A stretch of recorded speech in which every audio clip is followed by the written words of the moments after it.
जय हिंद दोस्तों।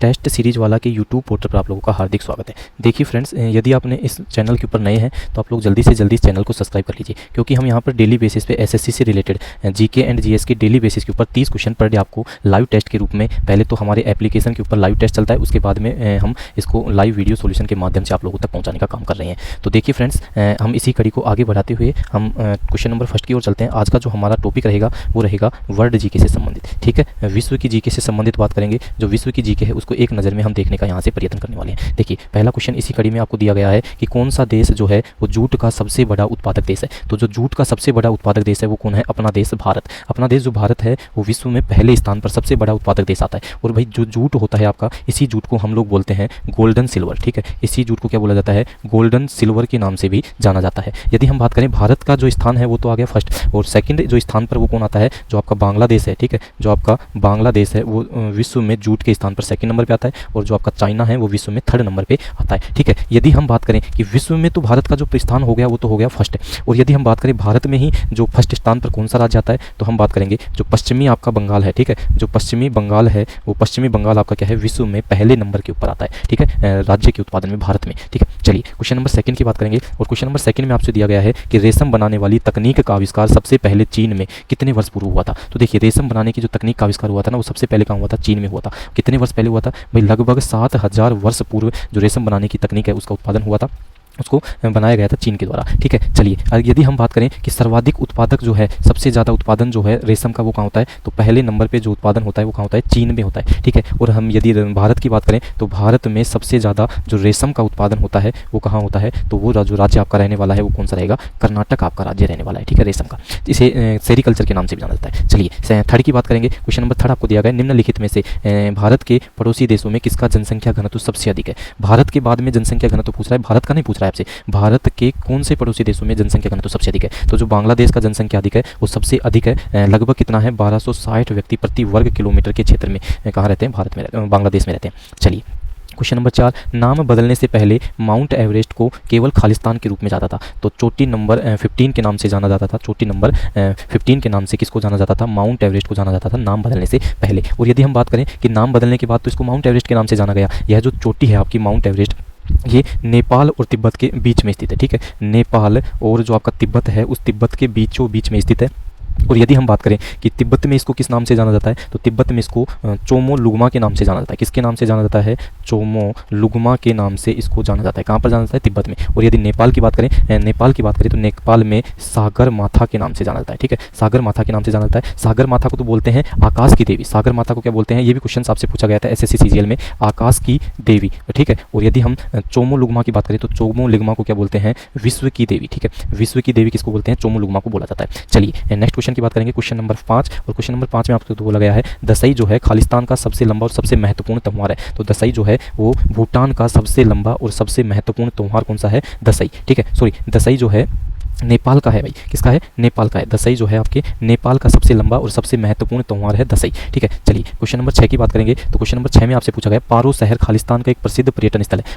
पारो शहर जो है वो किसका एक प्रसिद्ध पर्यटन स्थल है? तो भूटान का। पारो शहर किसका है? भूटान का एक प्रसिद्ध पर्यटन स्थल है। और यहाँ पर इस शहर में जो है वो एक विशाल मंदिर बना हुआ है जिसके लिए प्रसिद्ध है, उसको बोलते हैं डुक चोइंग का मंदिर। ठीक है, किसका? डुक चोइंग का मंदिर। चलिए क्वेश्चन नंबर 7 की बात करेंगे। वेरी वेरी इंपॉर्टेंट क्वेश्चन है क्वेश्चन नंबर 7। ठीक है, स्टार मार्क आप लोग यहाँ पर लगा लीजिए। निम्नलिखित में से कौन सा महासागर दुनिया का तीसरा सबसे बड़ा महासागर है? तो जो सबसे बड़ा जो महासागर है वो तो कौन सा आ गया? फर्स्ट नंबर पे प्रशांत महासागर आप लोगों का आ गया। ठीक है, सेकंड नंबर की बात करें तो अटलांटिक महासागर जो आपका आ गया वो सेकंड नंबर का महासागर आ गया। और यदि हम हिंद महासागर की बात करें तो थर्ड नंबर पे आपका हिंद महासागर आया। और आपसे पूछा क्या गया है? तीसरा सबसे बड़ा महासागर ही आपसे यहाँ से पूछा गया है। अब देखिए, सबसे बड़े की तो हम लोगों ने बात कर ली। अब जो हिंद महासागर, जो प्रशांत महासागर है, इसमें एक सबसे बड़ा और सबसे गहरा है जो प्रशांत महासागर है। गहराई की बात करें तो इसमें एक ट्रेंच पड़ता है, कौन सा? मारियाना ट्रेंच, जो प्रशांत महासागर का सबसे गहरा बिंदु है। क्या है भाई? Mariana trench. ठीक है, मारियाना ट्रेंच प्रशांत महासागर का है। जबकि अटलांटिक महासागर की बात करें तो अटलांटिक महासागर का सबसे जो गहरा बिंदु है वो कौन सा होगा?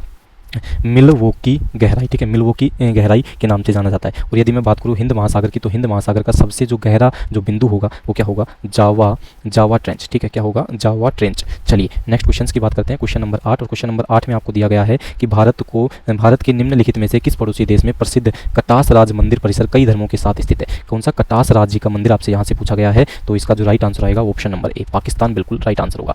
कौन सा मंदिर, प्रसिद्ध कटास राज मंदिर, जिसमें कई हिंदू मंदिरों का समूह है, ठीक है, जहाँ से पैदल एक दूसरे की यात्रा की जाती है। चलिए क्वेश्चन नंबर 9 की बात करेंगे, निम्नलिखित में से किस वर्ष एबीडी को बोलते हैं एशियाई विकास बैंक, एबीडी को क्या बोलते हैं, एशियाई विकास बैंक की स्थापना की गई थी। तो एशियाई विकास बैंक की जो स्थापना थी आपकी वो कब की गई थी, तो 1966 ईस्वी में एशियाई विकास बैंक की स्थापना की गई थी। और यदि हम एशियाई विकास बैंक की बात करें तो इसकी स्थापना 19 दिसंबर 1966 ईस्वी को की गई थी। कब की गई थी, 19 दिसंबर 1966 को स्थापित की गई थी। इसके मुख्यालय की बात करें तो इसका जो मुख्यालय है मनीला फ्रांस में स्थित है, सॉरी फिलीपींस में स्थित है। मनीला कहाँ स्थित है, फिलीपींस, ठीक है, फिलीपींस में ये स्थित है। और यदि इसके वर्तमान में अध्यक्ष की बात करें तो मास तगसू, ठीक है, ये इसका क्या है, मास तगसू असाकावा, ठीक है, मास तगसू असाकावा इसका क्या है, जो वर्तमान में अध्यक्ष हैं वो बनाए गए हैं। और इसकी जो बात करें इसमें टोटल कितने देश हैं, तो 68 इसमें देशों का समूह है, 68 देशों के इसके सदस्य हैं। चलिए क्वेश्चन नंबर 10, सोने का शेर अपने दाहिने अंग पंजे में तलवार पकड़े हुए कौन से राष्ट्र का राष्ट्रीय प्रतीक है। तो श्रीलंका का राष्ट्रीय प्रतीक क्या है, सोने का शेर है, जिसे दाहिने अंग में तलवार पकड़े हुए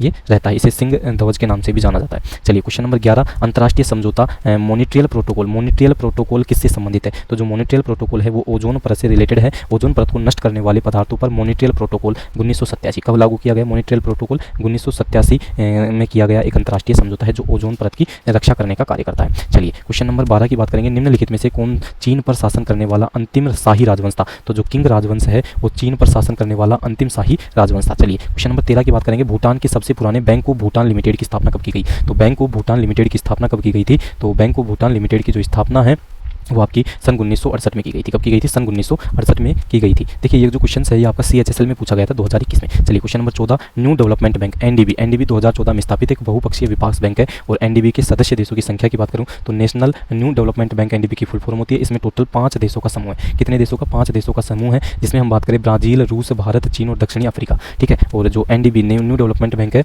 इसका जो मुख्यालय है वो कहाँ स्थित है, संघाई चीन में, ठीक है, संघाई चीन में इसका मुख्यालय स्थित है। यदि इसके अध्यक्ष की बात करें तो डिल्मा रासेफ, ठीक है, इसका अध्यक्ष किसे बनाया गया, डिल्मा रासेफ को इसका अध्यक्ष बनाया गया, ठीक है। चलिए क्वेश्चन, और इसकी जो विकास स्थापना हुई थी वो कब हुई थी, 2014 में न्यू डेवलपमेंट बैंक को स्थापित किया गया था। चलिए बांग्लादेश के ग्रामीण बैंक के संस्थापक कौन है, बांग्लादेश के ग्रामीण बैंक के संस्थापक कौन है, तो भाई प्रोफेसर मोहम्मद यूनिस, ठीक है, प्रोफेसर मोहम्मद यूनिस बांग्लादेश के ग्रामीण बैंक के संस्थापक हैं। और इन्हीं को सन 2006 में यूनिस को शांति के लिए नोबेल पुरस्कार से सम्मानित किया गया था। किसके लिए, शांति के लिए क्या दिया गया था, नोबेल पुरस्कार से सम्मानित किया गया था। चलिए क्वेश्चन नंबर 16 की बात करेंगे, गोगनसा उगनेय वांगचुक किस वर्ष भूटान के पहले सम्राट बने थे। तो ये जो भूटान के पहले सम्राट है सन 1907 ईस्वी में बनाए गए थे। चलिए बांग्लादेश खालिस्तान से पाकिस्तान का हिस्सा था, तो 1947 से लेकर 1971 तक जो बांग्लादेश है वो किसका हिस्सा था, पाकिस्तान का हिस्सा था। उसके बाद में अलग होकर के बांग्लादेश एक स्वतंत्र देश के रूप में अस्तित्व में आया 1971 के बाद। चलिए क्वेश्चन नंबर 18, निम्नलिखित में से कौन सी एशिया की सबसे बड़ी घाटी है। तो एशिया की सबसे बड़ी यदि घाटी की बात की जाएगी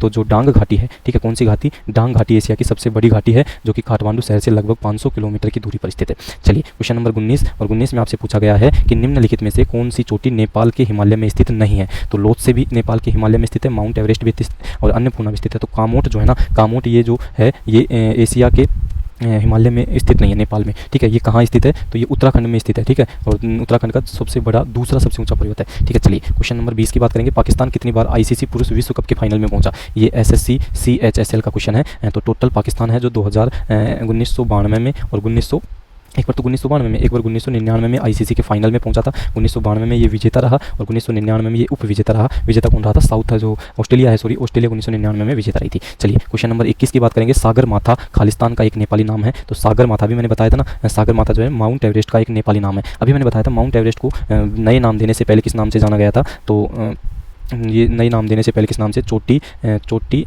15 के नाम से जाना गया था, ठीक है, माउंट एवरेस्ट को। उसके बाद में नेपाल में जो है ना, नेपाल में इसमें सॉरी नेपाल में इसको सागर माता के नाम से जानते हैं, जिसे आकाश की देवी बोलते हैं। और यदि मैं बात करूँ तिब्बत में इसे किसके नाम से जानते हैं, तो तिब्बत में इसे विश्व की देवी के नाम से भी जाना जाता है। चलिए क्वेश्चन नंबर 22, और क्वेश्चन नंबर 22 में आपसे पूछा गया है श्रीलंका गृह युद्ध के संदर्भ में लिट्टे में पहले टी का अर्थ क्या है। तो लिट्टे में पहले टी का अर्थ आपसे पूछा गया है, ठीक है। तो तमिल, टाइगर, तारंगलास और ट्राइम, तो टाइगर से रिलेट किया गया है लिट्टे में टी का मतलब। और लिट्टे में जो फुल फॉर्म होती है, इसकी फुल फॉर्म क्या होती है, लिबर्टेरियन टाइगर ऑफ तमिल एलाम, ठीक है, ये इसकी फुल फॉर्म होती है। चलिए दुनिया का सबसे बड़ा यूरेनियम उत्पादक देश कौन सा है, ये आपसे पूछा गया। तो जो कजाकिस्तान है वो दुनिया में सबसे बड़ा यूरेनियम का उत्पादक देश है, कजाकिस्तान, ठीक है, ये आपको यहाँ से याद रखना होगा। चलिए क्वेश्चन नंबर 24 की बात करेंगे।